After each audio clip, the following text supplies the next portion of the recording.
morning, everybody, and welcome to this episode of 30 Minutes to President's Club. My name is Armand Farouk, and I'm here with my co-host, Nick Sigelski.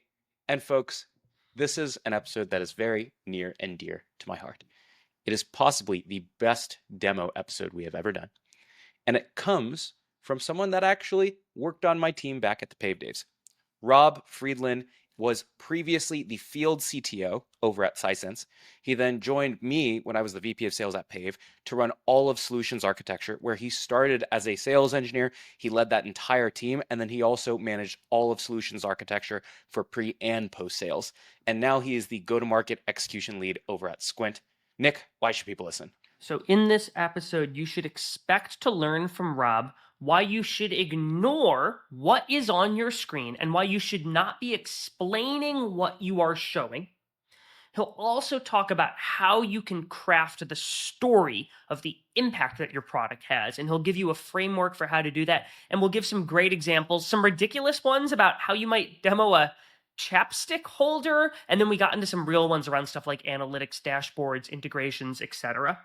We also talk about what you should do when you're asked about features that you do not have.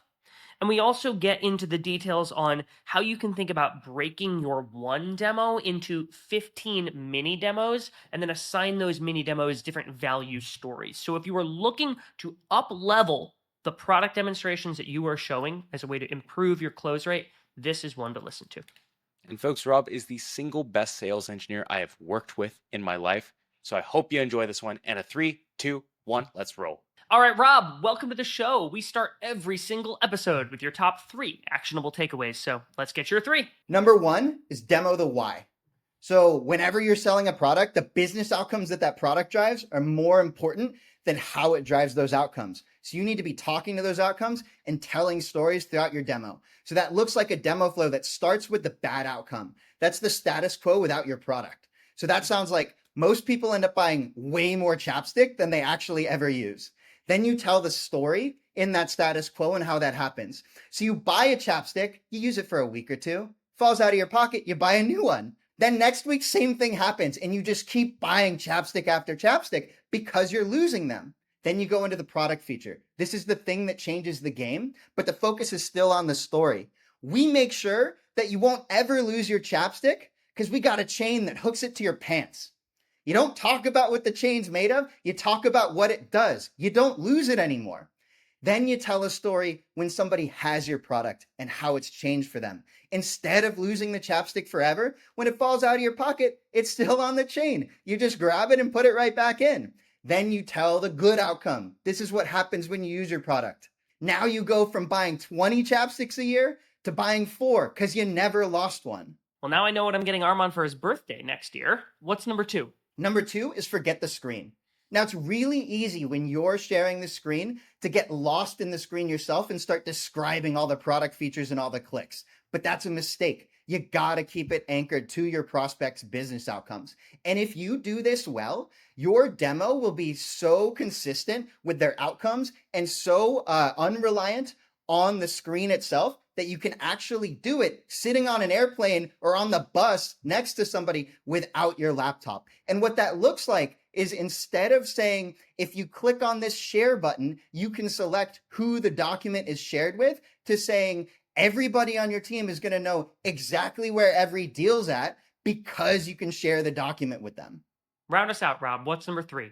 Number 3 is be a detective. Now, a lot of buyers come in with a bunch of disjointed problems. They haven't had a ton of time to think about them or even how they play with each other. It's your job as the seller to uncover the entire narrative. What's causing those problems? Are they causing each other? If you solve one, does it solve the others? Is there a 5th problem that we didn't know about that's actually the source of all the other 4? And so what that means is when you're doing discovery, don't treat it like a checklist where you go question to question to question. Build the entire narrative and repeat it back to them. Give them the opportunity to correct you. If you're talking about a company that's running comp cycles and you learn that the last step is CFO approves budget, don't just ask what happens if they don't approve. Take them back through the story. So in September, you're running a performance cycle. In October, you start to build the budget for the compensation cycle based on those performance ratings. In November, you submit it to the CFO. What happens next? Where are we in the story? When I learn the next piece, you start right back over and you tell the entire story start to finish. So we're going to tell the entire demo start to finish. So Rob, you get onto a demo, you do the classic AE recaps the problems, yada, yada, yada, and now it's your time to shine. How do you set the stage for a demo? So when you set the stage for a demo, there are really two different things you can do. And this depends on what the prep has been coming in and what stage we're at. In an earlier stage, we don't know a ton about this prospect yet. And there's going to be a ton of discovery that we need to do. So the first thing you do is you say, while I pull my screen up, and then you ask him a question. And you're going to ask him a question that's going to get to outcome and impact as quickly as possible. So at Pave, that meant anytime I was starting an early stage demo, saying, hey, by the way, while I pull this screen up real quick, are you looking at a tool to run comp cycles because people have been overspending? Like, are you over budget or what's going on there? You get one free question every single time because they perceive it as you trying to kill dead air. The other kind of demo is later stage. That's where you know what all the outcomes are. That's when you're presenting to leadership. This is the big pitch. As you're pulling it up, what you do is you reiterate the precise outcomes that you already know that they want to drive. Again, this isn't, I'm about to take you through the product. This is, now what we've been talking about is how you're going to run the most efficient cycles on the planet so that we stay under budget every single time. Then you get into the demo. So you ask your freebie question, and they're like, yeah, our comp cycle's been running over. Yeah, it's been an operational pain. Oh my God, we're getting a little bit too big for these spreadsheets. And now it's time to kick off. Where do you actually decide to start in your demo? I'm curious, how you think about the entry point into the story. The entry point's always going to be based on what their problem is and what outcome they need to drive. I actually think about what most people think about as one demo is probably 15 little demos in between.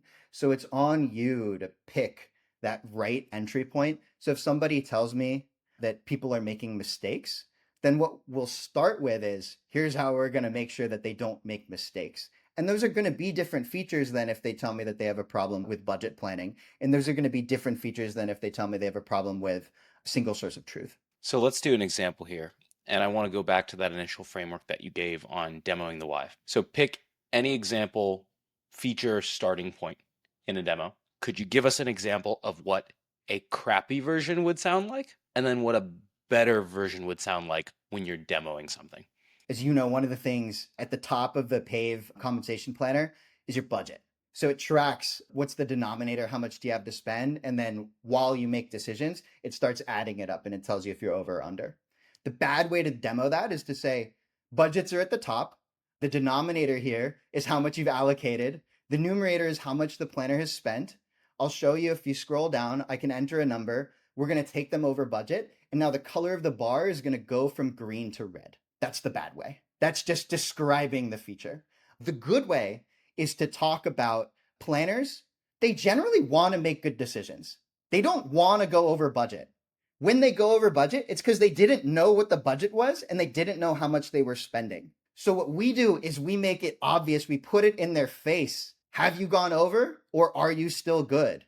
That way, when planners are making decisions, they can actually do it, keeping budget in mind. And then what you get is you get submissions that you don't have to chase down and fix. You get submissions that are actually aligned to the philosophy. A really common mistake people make is they are literally clicking and just narrating the clicks. And what Rob did in the second one is he's describing the story of, when I'm trying to keep people on budget, here are the things that I normally can't do. And now here's how I'm going to have peace of mind. And the prospect has two eyes and they can look at the screen to see how the budget is turning from red to green, but they don't need you to say it turned from red to green. They need you to tell them what turning red to green means for them as a prospect. Right. One of the things that we've been focused on in our demos at 30MPC is, instead of saying what it is, saying what it means. And actually what you did, Rob, one of the things we've talked about a lot on 30MPC is the concept of a problem proposition, where you explain in excruciating detail the problem that the prospect has. And we normally do that in the perspective of when you're making a cold call and giving a pitch. you're actually doing something similar, where my guess is for every single feature or screen that you're showing, you're thinking about the before state problems that you know that they are experiencing. And it actually sounds to me like you're showing two demos. There's two demos that happen simultaneously. There's what's happening on the screen, and you probably have the muscle memory built to you know exactly where to click for everything. And then there's what's coming out of your mouth. And I think too many salespeople, they make both of those things the same. So they just narrate what is on the screen. Could you give another example just to keep making this real for folks of like maybe another feature from when you were at Pave? Yeah, so at Pave, there's another product. It's called Total Rewards. It's an employee-facing portal so that you can see how all the different pieces of your comp roll up together. Base salary, commission, any bonuses, your equity, your benefits. And the reason why people buy it isn't so that employees get an overview of their compensation and their benefits and their equity. The reason why they buy it is because they don't want people to leave. So the bad demo version of Total Rewards is describing, so the base salary comes from your HRIS, which is Rippling. The equity data comes from your equity management system, which is Carta. If you click here on the slider, you can actually model what the equity could be worth if we 2x'd or 3x'd or 4x'd. And down below, we have the benefits, which can be created either by reading directly from Rippling, or if you have a perk like free lunch, you could just define it right here in the product. That's the bad version. The good version is a lot of times employees leave a company because they think that they're leaving for a better offer. Most of the time, they're not. But the reason why they're leaving because they thought they had a better offer was because they didn't fully understand their comp package. They were looking at a base salary number, maybe a commission number, and that was about it. And so what the Total Rewards platform does is it gives your employees the tools to understand exactly what their comp package looks like today. That means that when they get a competing offer, they can actually assess whether that competing offer is better or worse. And most of the time, it's worse. And where that lands you is employees that are far more likely to stay and far more likely to be happy about the fact that they've stayed. Rob, for you, this is a second nature. For a lot of folks listening to this, the concept of showing the click path and the stuff on the screen while also telling that narrative is super overwhelming. So I'm curious, what are some things that folks who are showing demos can do to make things easier on themselves while telling that story and demoing? I'm thinking of stuff like having multiple tabs with preloaded screens, maybe having like a video of the product to show something really complex. What are some things that we can do to like ease that demo cognitive load so that I can focus on telling the story? Have your assets ready to go. Nobody needs to see you navigate the platform. It only confuses them and puts mental load on you. Have videos, have screenshots. It doesn't have to be live in product every single time, because again, what matters is the story. Another tip that I tell my teams frequently is just click less. It's actually not important that you demonstrate every single thing that you're talking about. I don't need to really move that slider. They see there's a slider. They know what it looks like when equity goes up. Just click less. Take your hands off the mouse and keyboard. One other thing that I've been doing, Rob, is there's times that like I have to demo on the fly. And so the demo that I show, everything lives in Google Chrome. There's a bunch of different web links that I'm showing. And what I did was I figured out the 24 different things that I'm showing during a demo, and I put them in a bookmarked folder. And so when it's time for me to show a demo, I literally right-click on the folder and I can open all 24 tabs in one click. And it happened today even where I had a meeting with a CMO. I'd been working with her team and I met with her and all of a sudden she was like, wait, can you actually take me through this really quick? And I didn't have everything ready because I didn't think I was showing a demo, but it was really, really easy for me to be able to be like, give me 1 second, right-click, open all, and everything was loaded. And so those are some other things that have like made things easier for me. If you don't have something ready to go, let's say it's like the 25th thing and you didn't anticipate it. A lot of folks use Zoom. I love using Zoom on demos specifically because it lets you pause the screen without the audience knowing you've paused the screen. So pause the screen, bring up the thing you need to show, then resume. Don't let them see that you're futzing with bookmarks. Don't let them see that you got to log You out open your and look at Gmail. something else. Oh, Yeah, I didn't hide all know that stuff. It's that. not important. The last thing that I'll give you folks is at Pave, there were 7, 8, 9 different entry points for a demo or hero features inside of the demo. You can practice one story for each of those. And literally every time I got to the equity slider portion of the Pave demo, it was 90% the same story every time, 10% slightly tailored to their situation. Yep. But it was the same before, the same after, and then you just tailor it to them. So on that note, how are you tailoring your demos to your prospect's situation? For example, how are you pulling in the information that you learned from your AE and discovery? Or are you asking questions before you demo a feature? How are you making the demo real for them? So a lot of times you go in with notes from your AE that they've already captured in discovery. When it's time to tell these stories, clarify that those notes were right. Don't ask the question again. Say, one of the issues you've been having is that employees don't actually understand that their equity is worth something, right? Give them the opportunity to correct you. Then you can launch into the story. 90% of it is templated. There are so many places for you to insert the things that you've learned. You practice saying it comes from the equity management system. They tell you that it's CARTA. So you don't say equity management, you say CARTA. They tell you a story about an employee named Nick who just quit. You don't say an employee gets to understand their total comp. You say that way Nick gets to understand their total comp.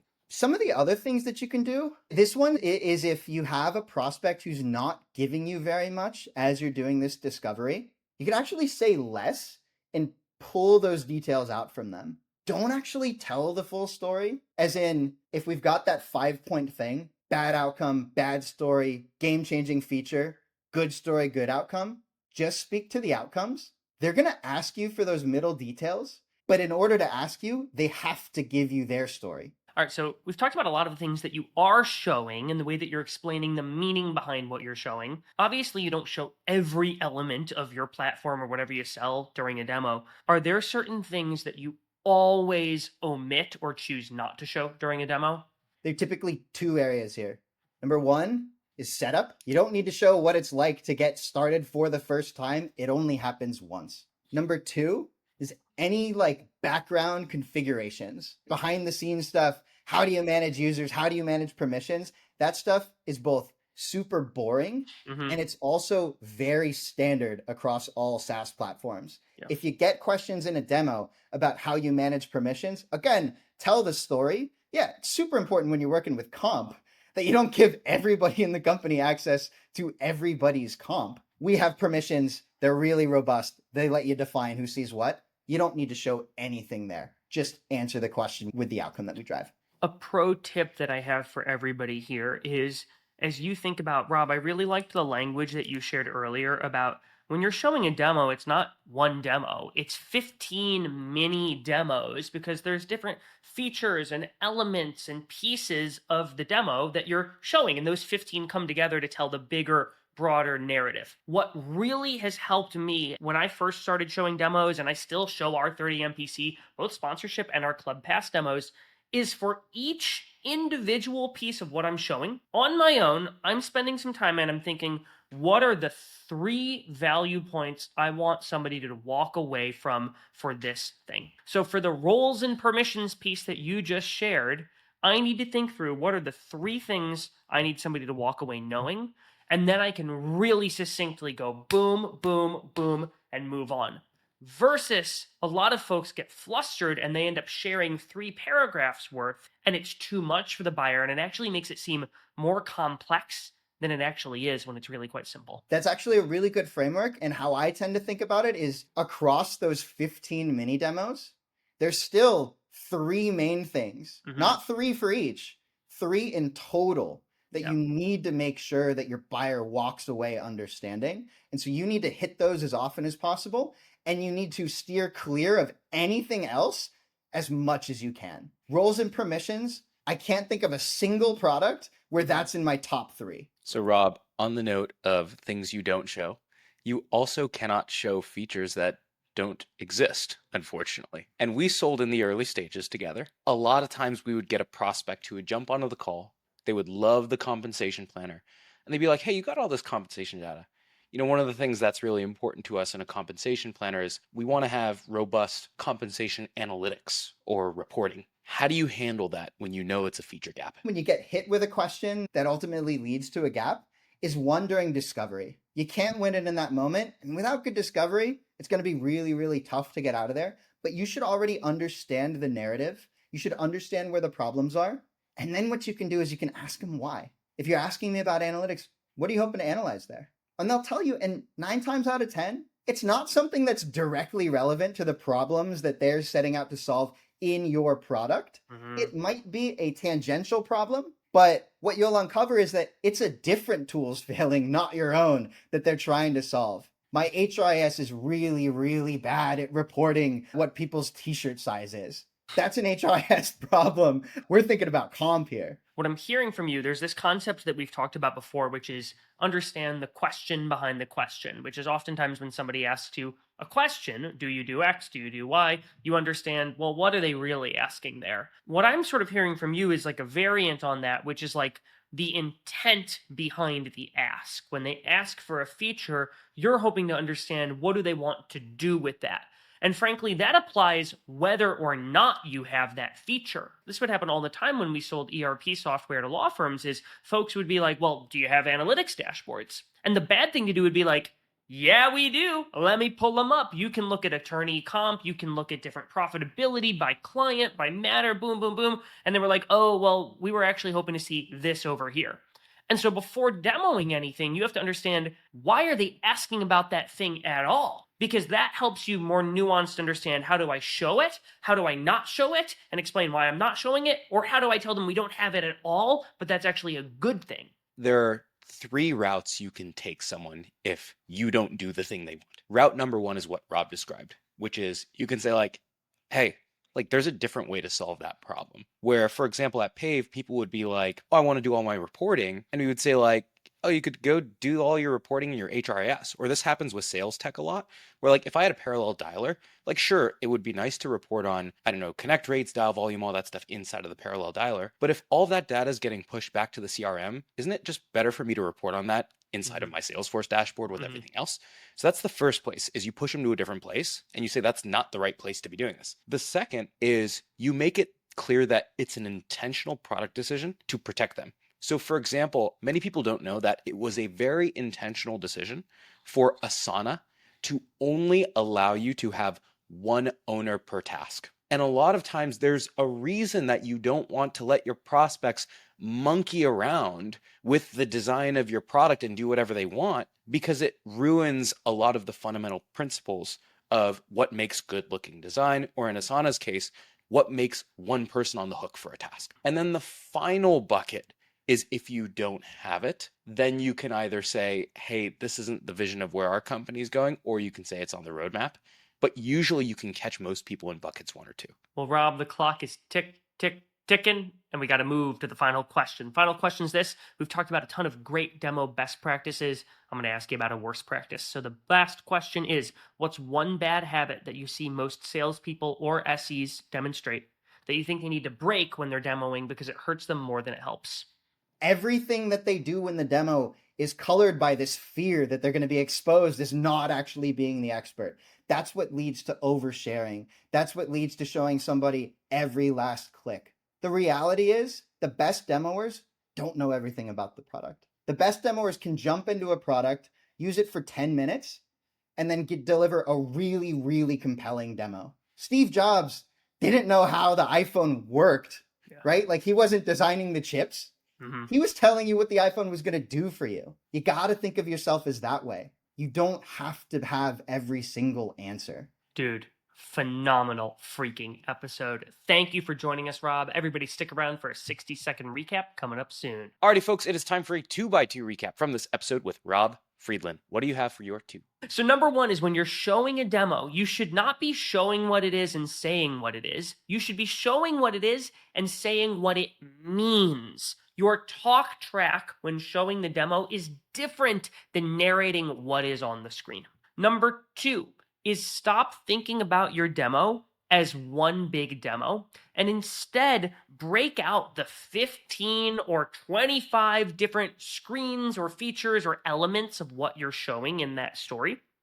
And then to prepare for your demos, you only need to do this really once. Think about the big 3 value points that you want to communicate for each feature or screen.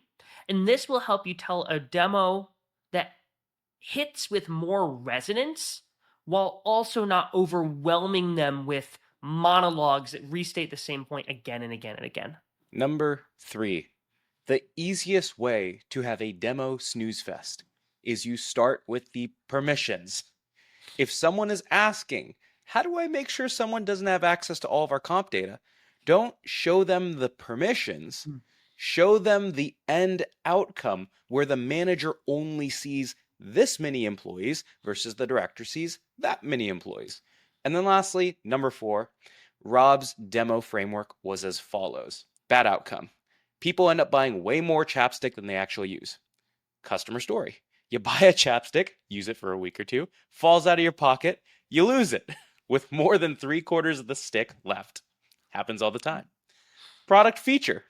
The chapstick chain. Customer story. Instead of losing the chapstick forever, you pull up the chain, chapstick back in the pocket. Good outcome. You can go from buying 20 chapsticks a year to 4. So before outcome, before story. Feature, after story, after outcome. Alrighty, Nick.